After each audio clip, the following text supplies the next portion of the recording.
भेज दे। हाँ वही तो।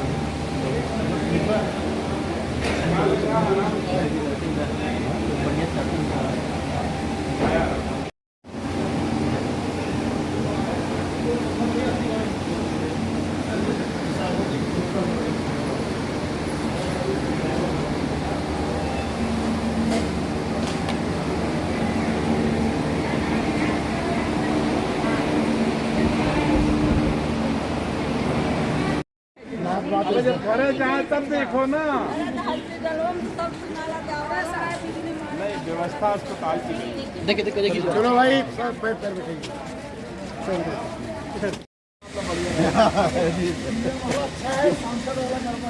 नहीं नहीं गड़बड़ नहीं सर, वो इंजीनियर आके उस थोड़ा सा थोड़ा रिपेयर करवाना था, हल्का सा प्रॉब्लम है। मीटिंग में कह रहे थे कि हमारा हमने ओटी के बाद आते हैं वो यहाँ आते हैं। हाँ हाँ, क्योंकि ओटी सी बिल्डिंग पोस्ट ऑफिस उसके रिकवरी के लिए वहाँ पर आप वहाँ इमरजेंसी है, अच्छा वहाँ इमरजेंसी है और नॉर्मल डिलीवरी होती है उसके पेशेंट है। जो इमरजेंसी से डिसाइड हो जाता है ओटी में यहाँ आते हैं और यहीं पे पोस्ट ऑफ और लाल ईट के बगल वाले में। उसमें लोग रहते हैं। लाल वाला क्या है? वो मेस था, वो तो बंद है। उसके बगल में लोग रहते हैं। उसके लाल जिसके ऊपर इतनी बेल चढ़ी हुई है, वो एबंडेंट घोषित है। उसके बगल वाला ये निष्प्रयोज्य घोषित है, तो खड़ा क्यों है? उसके बाद भी लोग इसमें रहते हैं, रहते हैं। आप आगे देखिए आगे क्या स्थिति है, कैसे डॉक्टर रह रहे हैं। स्टाफ नर्स सब रहते हैं इसके अंदर। अगर कोई भवन लोक निर्माण विभाग द्वारा निष्प्रयोज्य घोषित कर दिया जाता है तो उसका धराशायन उसी की तारीख से मस्त है, गिरा देना चाहिए आपको। और उसमें अगर लोग रहेंगे, कोई घटना हो जाएगी तो हु इज रिस्पॉन्सिबल? फिर तो आया होगा लिखित रूप में इसका। अगर आप कहते हैं, मुझे आइडिया नहीं, आप ही कह रहे हो निष्प्रयोज्य है वो रह रहे हैं अभी। चलिए उसमें फार्मेसी रह रही है, इधर वाले फार्मेसी वगैरह सब गंदगी है वहाँ। वो भी खंडहर है बिल्कुल, पूरा जर्जर है। पीछे वाली बिल्डिंग। नहीं नहीं, उसके साइड में है। हाँ साइड में वहाँ क्या स्थिति है सीएम साहब, क्या स्थिति आप बताइए। बता दिया गया कि बहुत ही डिस्टर्ब इस सीएम साहब, कितना मेंटेनेंस की आपको जरूरत है इसमें? कितने एस्टीमेट गया बन के। हाँ एस्टीमेट बन के गया है, तीनों बिल्डिंग का बन के गया है। तीनों बिल्डिंग अभी आप किस पद पे हैं? हेल्प डेस्क मैनेजर है। अच्छा, हमको बताइए, जैसे क्या जो हर महीने आपको मिलता है पैसा मैंने के रिपेयरिंग के लिए, क्या उसमें यह भी है? नहीं, ये रिपेयरिंग नहीं वो है, सिर्फ PSC और CSC। CSC, PSC और वेलनेस सेंटर, उनके मेंटेनेंस के लिए इनके पास पैसा रहता है। लेकिन सीएमओ को इतना राइट होता है कि अपने यहाँ कोई न कोई मद से इसको करा सकते हैं मेंटेनेंस, और तमाम मदों में। पूरी बिल्डिंग हो जर्जर उसको सर गिरा के पूरा गिरा के नया बनवा देंगे। कौन सा गिरा के नया बनाएंगे? आप क्यों कंफ्यूज हो रहे हो? यही तो कंफ्यूजन है। मैं कह रहा हूँ जो लाल बिल्डिंग बनी है वो ईट वाली सर, ईंट वाली जो लाल दिख रही है, उसके पहले जो अपने आप गिरी हुई दिखाई देती है, दो बिल्डिंग तो निष्प्रयोज्य है आपका कहना। उसके पीछे की बिल्डिंग भी हमारे हेल्थ विभाग की है, वो रिपेयरेबल उसके है। पीछे की बिल्डिंग रिपेयरेबल है, तो उसको क्यों ना रिपेयर कराई जाए? इतना व्याख्या कराते हो जैसे इतनी देर थोड़ी ना लगता मुझे समझने में। हाँ तो उनको मेंटेनेंस कराइए, उनको जो वाली बिल्डिंग है। लोग कर्मचारी रहते हैं, रहते हैं कोई तो नहीं है वहाँ पर। चल के देख लीजिए ना, रहते हैं उसको। नहीं जाएंगे। उसके पीछे वाली बिल्डिंग का मेंटेनेंस रिपेयरेबल है, वो मेंटेनेंस हो जाए तो कर्मचारी अच्छे रहे। वो हॉस्पिटल बिल्डिंग नहीं है जो पीछे वाले, उस साइड बाउंड्री को उस पार की बिल्डिंग है सर। अरे ये सब अंदर की है, इधर की बात कर रही है, उधर की बात नहीं हो रही। क्या बात कर रहे हैं? गजब। हाँ।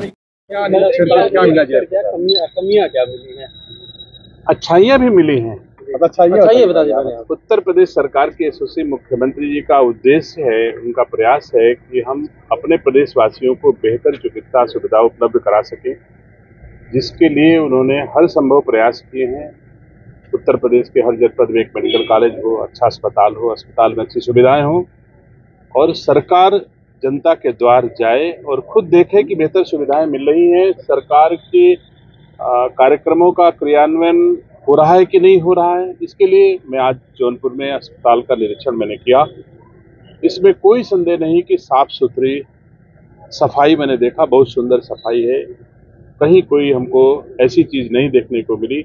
मैंने मरीजों से पर्सनली पूछा कि आप चिकित्सा स्टाफ कैसा है, नर्सिंग स्टाफ कैसा है, आपका इलाज ठीक हो रहा है? सब लगभग पेशेंट जितने हमने भेंट की, सब लोग तीमारदार और पेशेंट दोनों ने सेवाओं से पूरी सहमति व्यक्त की कि नहीं, हमारा इलाज अस्पताल में बेहतर हो रहा है। तो मैं समझता हूँ उत्तर प्रदेश सरकार के यशस्वी मुख्यमंत्री जी के नेतृत्व में आज की तारीख में चिकित्सा सुविधा बहुत बेहतर है, जनमानस को बेहतर सुविधा मिल रही है। आईसीयू की व्यवस्था नहीं, इतना बड़ा अस्पताल है जौनपुर की, लाखों की जनसंख्या है, आईसीयू नहीं है, लोग बनारस रेफर कर देते हैं, नहीं आईसीयू नहीं है, कोई समस्या होती नहीं, अब मेडिकल कॉलेज बन रहा है, निर्माणाधीन था, कुछ दिक्कतें थी, वो आपसे पहले भी बात कर चुका हूँ। जिस दिन वो पूरा तैयार हो जाएगा, सारी सुविधाएं वहां पर उपलब्ध हैं, तो एक नई कहीं चीज बनाने का कोई औचित्य नहीं है जब वो ऑलरेडी इतना बड़ा मेडिकल कॉलेज बन रहा है, जिसमें कि आप जो कुछ भी सोच सकते हैं वो वहां पर बन रही है। और मैं समझता हूँ आने वाले 6 महीने में कोई भी ऐसी सुविधा जो एक जनपद में होनी चाहिए चिकित्सा के क्षेत्र में, वो सारी चीज उसमें उपलब्ध हैं आज की तारीख में। सर, आपके पैसे लेने की इस तरीके के तमाम मेरे सामने कोई शिकायत ऐसी नहीं आई। आप कह रहे हो, आपसे अगर किसी ने कहा हो तो आप जानो, हमसे पूरे चिकित्सालय के दौरे में किसी ने नहीं कहा कि हमको इलाज के लिए पैसा देना पड़ता है। तो योगी आदित्यनाथ जी की सरकार में भ्रष्टाचार तो पूरी तरह से आप सब जान रहे हो, पूरे उत्तर प्रदेश जान रहे हो, और इसी आधार पे दोबारा हमारे उत्तर प्रदेश के यशस्वी मुख्यमंत्री जी के नेतृत्व में सरकार बनी है। लोगों की कसौटी पर खरी न उतरती, भ्रष्टाचार के खिलाफ इतनी बड़ी लड़ाई न लड़ी होती हमारे मुख्यमंत्री जी ने, तो शायद ये अवसर हमको न मिलता। तो मैं कह सकता हूं कि आज की तारीख में हमारे किसी भी अस्पताल में कोई पैसा ले ले, ऐसा हमारी समझ से परे है, और कोई अगर होगा तो उसके खिलाफ कार्रवाई होगी।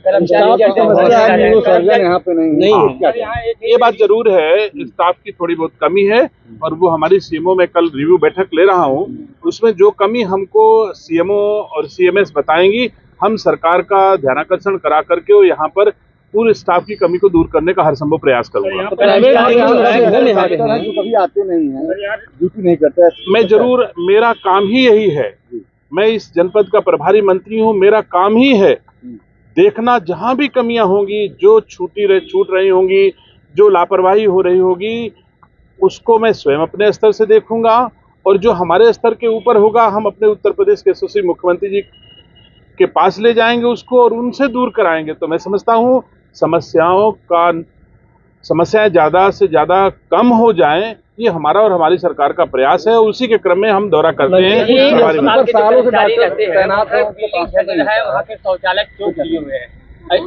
जरूर मेरी कोशिश होगी कि जो कर्मचारियों की सुविधा भी, अगर उनके निवास जर्जर होंगे, उनके निवास मरम्मत योग्य होंगे, तो मैं मरम्मत का पैसा जो भी इस जौनपुर को होगा, मैंने अभी सीएमओ से कहा है कि कितना धन की आवश्यकता हमारे स्टाफ की क्वार्टर्स के मरम्मत के लिए आवश्यक होगा, मैं उनसे एस्टिमेट मांग करके, और मेरा प्रयास होगा कि उतना धन मैं अस्पताल के कर्मचारियों को, नर्सिंग स्टाफ के जो रूम्स हैं उनको ठीक कराने के लिए निर्गत कराऊं।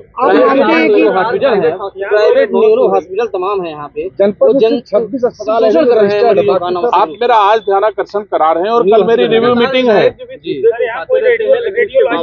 मतलब जो है लगातार जवाब तो ले लीजिए। मैं कह रहा हूँ कि आज जो जानकारी आप मुझे दे रहे हैं, कल प्रशासनिक बैठक है, हम रिव्यू बैठक करेंगे और उसमें इस चीज को रखेंगे, और उसके बाद फिर रिव्यू मीटिंग करने के उपरांत मैं आपसे मिलूंगा और आपको बताऊंगा कि क्या क्या चीजें रही और कहाँ तक समस्या है। फायर ब्रिगेड के जो अधिकारी पता ना लड़का ठीक है, कौन डॉक्टर पता ना सकते तब कहाँ शिकायत, मुझे कुछ पता है ना, पैसा के दूंगा हम ना लड़का मार दिया, तो कितना देने जानकारी हो, मतलब यहाँ अस्पताल में ऑपरेशन के नाम पे पैसा लिया जाता है, यही ना? किस डॉक्टर ने ऑपरेशन किया था? किस डॉक्टर ने?